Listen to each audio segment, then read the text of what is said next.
Hello mga kabnoy! So in this video, ituturo ko sa inyo ang type of menu bars. So para to sa ating mga aspiring designers, so sa ating mga web designers and ating mga app designers. So hindi ko na patatagalin, simulan na natin. So number 1 is hamburger.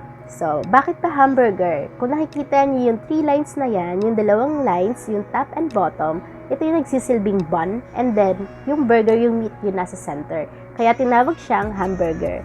So, madalas itong ginagamit ng ating mga designers sa ating websites and also mobile apps. Yan.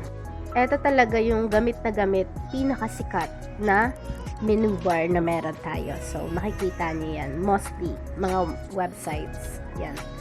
And then, the next one is the veggie burger. So, veggie naman kasi ito yung manipis na burger. Kung makikita niya, 2 lines lang siya. So, tinawag siyang veggie burger since ang mga burgers natin, kapag veggie siya, manipis lang. Ayan. So, ayan, nakikita nyo rin yan na ginagamit din sa ating mga websites and mobile apps. Pero, mas common talaga yung hamburger kaysa dito sa ating veggie burger. The third one is the fries left. So, hindi ko na masyadong i-explain kung bakit. Pero, di ba yung fries, may malaki, may mahaba, may maliit. So, eto yung menu bar na fries. And then, of course, nasa left side siya, kaya tinawag natin siyang fries left. And kapag naman gagamitin natin siya to the right side, eto naman yung tinatawag nating fries right. So, yan. Kapag left side, yung left yung gamitin natin, and then kapag nasa right side, and then yung fries right naman yung gamitin natin. So, ayun. At ito, common din siya sa mga mobile apps. Actually, mobile apps, mas common tong ginagamit. Tong dalawa, yung fries. And then the next one is yung stair left.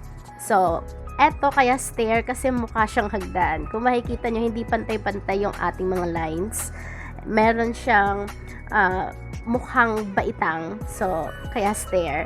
And then papunta siya sa left, so stair left. Ayan, makikita nyo rin to sa mga, mostly sa mga websites. Ayan, ginagamit siya sa websites, mga shops. Ayan, so kung nasa left, stair left, and kung nasa right, and then etong stair right yung gagamitin natin. So common to sa mga websites, sa mga shops. Actually, ginagamit siya. So, ayan. And then, the next one is the hot dog. Ayan. Hindi ko na din siya masyadong explain, no? Mukha kasi siyang footlong. Ayan. Kung nakakain na kayo, of course, I'm sure nakakain na kayo ng footlong. So, ayan. Tinawag natin siyang hot dog. Kasi, ayan, yung nasa center niya is mukhang hot dog. And then, ito, mostly din to, ginagamit din natin to sa mga websites. Pero, madalas nakikita ko to sa mga mobile apps. Ayan. Sa mobile apps talaga siya mas nagagamit, or baka hindi pa lang ako naka-encounter ng websites, pero mobile apps nagagamit siya. And then number 8 is ang ating strawberry. Yan, mukha kasi siyang strawberry sa pa-triangle pababa. Ayan, kaya strawberry. Ito, gamit na gamit natin to sa mga websites. Mostly websites ang gamit nito. So, kung makikita nyo, pababa siya. So, yung mga shops natin, mga markets, ginagamit nila to kasi parang catchy din siya. And then the number 9, eto, actually hindi pa ako nakakita ng menu bar na cake type. Hindi pa ako nakakita. Pero tingin ko ginagamit to mostly ng mga bake shops. So, yun lang, yung opinion ko lang para lang mag-match doon sa kanilang shop, sa design ng buong shop nila, like for bake shops, ganyan. So, gagamit sila ng ganito. Well, ako lang, yun lang yung tingin ko, pero hindi pa kasi ako nakakita nito. Pero this exists, okay? So, may mga gumagamit talaga ng menu bar na ganito. At, yeah, tingin ko mobile apps. So, next one is kebab. So, kebab, mukha siyang, ayan, naka-stand lang, ganyan. Mukha siyang shawarma type, ganyan. So, kebab style. 3 dots. Pero ito malawak to ha.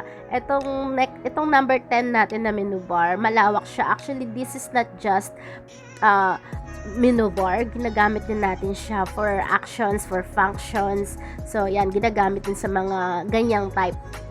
So, hindi lang siya for menu bar. Sikat na sikat din tong ating kebab. for other functions. And then the next one is the candy box. So candy box, dahil mukha siyang box, well, box siya, and then maraming mga circles, maraming mga candies. So the circle stands, the dots stands as candies. So ayan, kaya tinawag natin siyang candy box. So sikat din yan ha, ginagamit din siya. Pero mas sikat to. Ito yung ating number 12, the hub. Yung hub, ayan, sikat na sikat siyang gamitin sa mga mga websites actually. More on websites ko to nakikita. Sikat siya sa mga websites rather than mobile apps. Pero may mga gumagamit siguro. Kaya lang kasi masyado siyang bulky para sa ating mga mobile apps. So, sa websites, mas madalas ko siyang nakikita. At napakaganda rin itong gamitin. Itong hub and then the hamburger are the most widely used menu bars at the moment or out there ng ating mga designers. So, ayun lamang mga kaabnoy. I hope na may napulot kayo, may natutunan kayo, or kung may other meanings pa kayo na alam about sa ating mga menu bar or may menu bar pa na hindi ako nabanggit, then please just comment down below. At ayun lamang po, maraming salamat sa panonood hanggang sa aking next video mga kabnoy. Huwag na huwag niyong kakalimutang mag-ingat. Bye!